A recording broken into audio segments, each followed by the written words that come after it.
পর দিন পরে এই বুলেটিনের শুরুতেই নজর রাখতে হচ্ছে। বারবার আমরা দেখেছি বিভিন্ন অভিযোগ, ভুয়ো ভোটার, যতবার তৃণমূলের স্ক্রুটিনি হচ্ছে একের পর এক ভুতুড়ে ভোটারের তালিকা পাওয়া যাচ্ছে।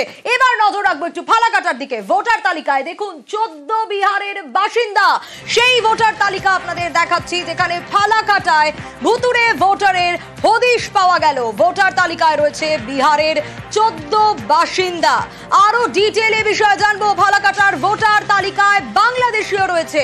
রাজকুমার আরো বিস্তারিত জানাতে পারবে। রাজকুমার, আবারও সেই ফালাকাটা, এপিক নম্বরে গরমিলের অভিযোগ। একদমই সোনিয়া, দেখো অত্যন্ত চাঞ্চল্যকর অভিযোগ কিন্তু এবার উঠে এসছে তৃণমূল কংগ্রেসের পক্ষ থেকে। অত্যন্ত চাঞ্চল্যকর অভিযোগ। তার কারণ হচ্ছে তৃণমূল কংগ্রেসের অভিযোগ যে বিহারের একেবারে 14 ভোটারের নাম ফালাকাটা পুরো এলাকার 14 নম্বর ওয়ার্ডে রয়েছে। তাদেরকে এখানে কোনো অস্তিত্বই পাওয়া যাচ্ছে না, অর্থাৎ এখানে তারা ভুতুড়ে ভোটার। এবং শুধু তাই নয়, এমন একজন ভোটারের নামের অভিযোগ তুলেছে তৃণমূল কংগ্রেস এবং তার ভোটার কার্ডও শো করছে তৃণমূল কংগ্রেস।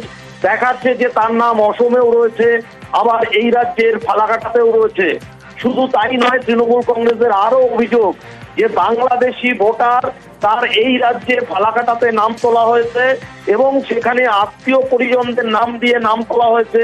বাবার নামের জায়গায় আত্মীয় পরিজনদের নাম দিয়ে কিন্তু ফালাকাটাতে ভোটার তালিকায় নাম তোলা হয়েছে।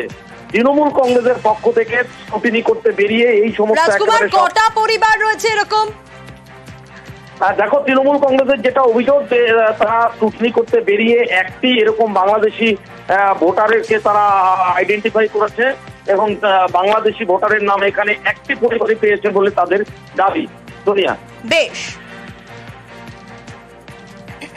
আশুতোষ পল্লী এলাকায় আমরা দেখতে পেলাম ভুয়ো ভোটার, যেখানে এই এলাকার ভোটার চন্দনা বর্মন, স্বামী যত বর্মন, একই এপিক নাম্বারে এখানকার ভোটার আসামের কোকরাঝাড়েও আমরা একই এপিক নাম্বারে দেখতে পাচ্ছি। আমরা প্রমাণ পেয়েছি ফালাকাটা 14 নম্বর ওয়ার্ডে আছে। এখানে 14 থেকে 15 জন বিহারের ভোটার, যেটা নাকি ওয়ার্ডে তাদের কোনো অস্তিত্ব নেই, বিগত 10, 15, 20 বছর থেকে কোনো অস্তিত্ব নেই, আমরা খুঁজে পেয়েছি।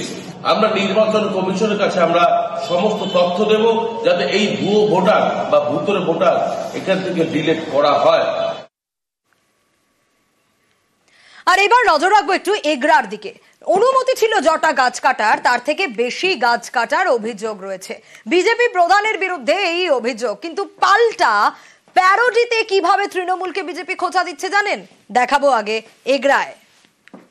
উদয় ছি ছি ছি ছি রে উদয় ছি, টকা কুচিল্লু গছ কুচিল্লু প্রধানকর মশটা কুচিল্লু নি ছি রে উদয় ছি ছি ছি ছি রে উদয় ছি ছি রে উদয় ছি ছি ছি ছি রে উদয় ছি, টকা কুচিল্লু গছ কুচিল্লু প্রধানকর মশটা কুচিল্লু নি ছি রে উদয় ছি ছি ছি ছি রে উদয় ছি ছি রে উদয় ছি ছি ছি ছি রে উদয় ছি। পঙ্কজ রয়েছে আমার সঙ্গে। পঙ্কজ, যে ছবি আমরা দেখছিলাম সবুজ ধ্বংসের রীতিমতো তরজা চলছে, কিন্তু এই যে উদয়, যার নাম নিয়ে এই প্যারোডি হচ্ছে, কে এই উদয়?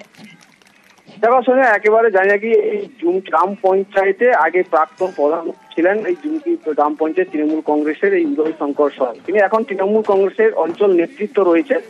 তবে ওই বিরুদ্ধে যেখানে গান, যে সোশ্যাল মিডিয়ায় যে উড়িয়া গান যে সোশ্যাল মিডিয়ায় ভাইরাল, সেই গানের নিরিখের সেই শিবিরে কিন্তু তারা শ্বাসপুর শিবিরকে বিধল বিজেপি।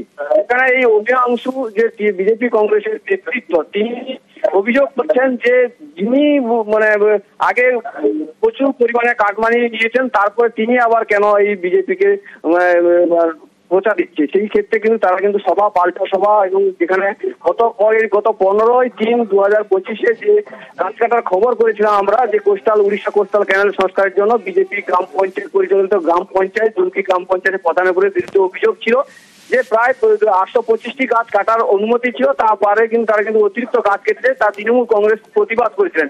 সেই ক্ষেত্রে অঞ্চল অফিস ঘেরাও করে বিক্ষোভ করেছিলেন তৃণমূল কংগ্রেসের কর্মী সমর্থকরা। তারপরে পাল্টা আবার সভা যেখানে দেখা গেল বিজেপির, সেই সভাতে দেখা গেল বিজেপির যে নেতৃত্বরা, তারা কিন্তু যে উড়িষ্যার যে গান চিচি চিরে ননিচি, সেই গানকে কিন্তু তারা একেবারে প্যারোডি করে এগুলা যে জুমকি মঞ্চের তৃণমূল নেতৃত্বকে বিন্দু পুরো সরাসরি ঘাস ফুলছিল। এই নিয়ে রয়েছে তরজা। ছি রে উদয় ছি ছি ছি ছি রে উদয় ছি, টকা কুচিল্লু গছ কুচিল্লু প্রধানকর মশটা কুচিল্লু নি ছিঁড়ে উদয়ছি ছি ছি ছিঁড়ে উদয়ছি। এই ইস্যু তো তারা জিয়ে রাখতে চাইছে, কারণ এই ইস্যুর মধ্যে কোনো কিছুই নেই। শুধুমাত্র রাজনৈতিক প্রতিহিংসা পরায়ণ হয়ে রাজনৈতিক চরিত্রকে চরিতার্থ করার জন্য এরা এই ধরনের একটা ভুয়া কথাবার্তা ছড়িয়ে দিচ্ছে, দিয়ে প্রধানকে ভয় দেখিয়ে দিয়ে প্রধানকে তারা তৃণমূল দলে যোগদান করিয়ে নিতে ভাবছে। কিন্তু এ প্রধান জীবনে তার শির কেটে দিবে, জীবনে সে তৃণমূল দলে চোরা দলে যাবে না। কিন্তু তাদের যে প্রতিহিংসা পরায়ণতার বিরুদ্ধে মানুষ রুখে দাঁড়িয়েছে, আর পঞ্চায়েতের প্রধানও দৃঢ় সংকল্প গ্রহণ করেছেন, না খাউঙ্গা না খানে দুঙ্গা। গাছের বন দপ্তর থেকে অনুমোদন দেওয়া হয়েছিল, বন দপ্তর অনুমোদন দিয়েছিলেন পঞ্চায়েতের আবেদন ক্রমে 825টি গাছ কাটতে পারবে গ্রাম পঞ্চায়েত। তার জন্য টেন্ডার করতে হবে, গ্রাম পঞ্চায়েত টেন্ডার করেছেন, 825টি গাছ কেটেছেন। ওই গ্রাম পঞ্চায়েতের প্রধান উপপ্রধানকে বলুন আপনারা যে আপনারা চলুন 825-এর বেশি গাছ কাটা হয়েছে কিনা এটা আমাদেরকে হিসাব করে দেখিয়ে দেন। দফায় দফায় উত্তেজনার মধ্যে কাঁথি সমবায় ব্যাংকের ভোটে তৃণমূলের নিরঙ্কুশ জয়। কখনো পুলিশের সঙ্গে বচসা ঘাসফুল নেতার, কখনো ভোটার স্লিপ ছিনিয়ে নেওয়ার অভিযোগে সরব বিজেপি। দিনভর টান টান স্নায়ু যুদ্ধের পর 78 আসনেই জয়ী ঘাসফুলের প্রার্থীরা। 8 বছর পর কাঁথি সমবায় নির্বাচনে সবুজ সুনামিতে সাফ পদ্ম।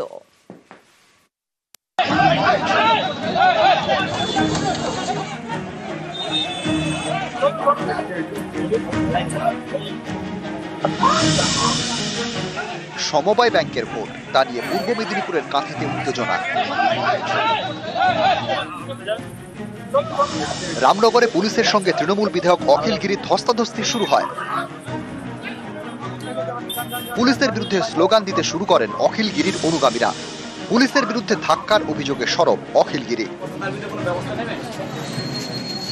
ডিএসপি ডিএনটি এখানে যে আছে রামনগরে, ও প্রথম থেকেই এখানে ভোটারদের হয়রানি করছে। এই ভোটাররা যাতে ভোট দিতে না পারে হয়রানি করছে। আমি বলতে যেতে পুলিশ আমাকে ধাক্কা মেরেছে, ওর সামনে, ডিএসপির সামনে, ভোটারদের সামনেই ধাক্কা মেরেছে কলেজে। আমাদের ওখানে প্রচুর সমবায় হয়েছে, প্রচুর আমরা জিতেছি, ওরাও কিছু জিতেছে, লুট করেছে। এগরাতে আয়ুব, কাঁথিতে অখিলগিরি, এরা যাবে। আমারই ভোট দেওয়ার কথা এখানে। রামনগরের মতো উত্তেজনা ছড়ায় এগরায়। তৃণমূল নেতার সঙ্গে সেনা জওয়ানদের হাতাহাতি, তর্কাতর্কি।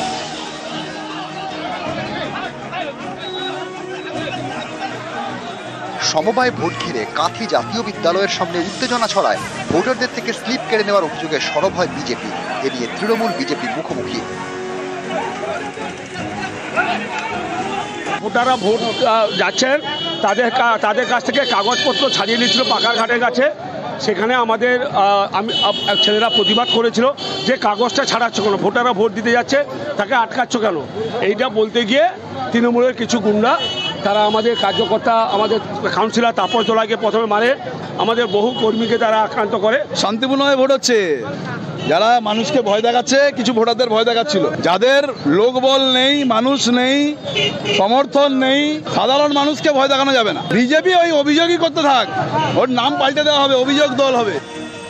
এভাবে সমবায় ভোট ঘিরে শনিবার দিনভর উত্তেজনা ছড়ায় কাঁথিতে। টান টান স্নায়ুযুদ্ধের পর শেষ হাসি তৃণমূলের। বেশিরভাগ আসনই ঘাসফুলের দখলে।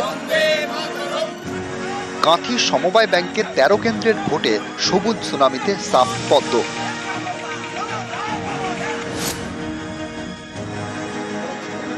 হলদিয়া ডক ইনস্টিটিউটের ভোটে বামেদের জয় জয়কার। 19 আসনের ভোটে 13টি সিটু সমর্থিত জোটের দখলে, আর 6টিতে জয়ী তৃণমূলের শ্রমিক সংগঠন আইএনটিটিইউসি। পূর্ব মেদিনীপুর থেকে শুভেন্দু কামিল্লার সঙ্গে সুজিত ভৌমিক, নিউজ 18 বাংলা।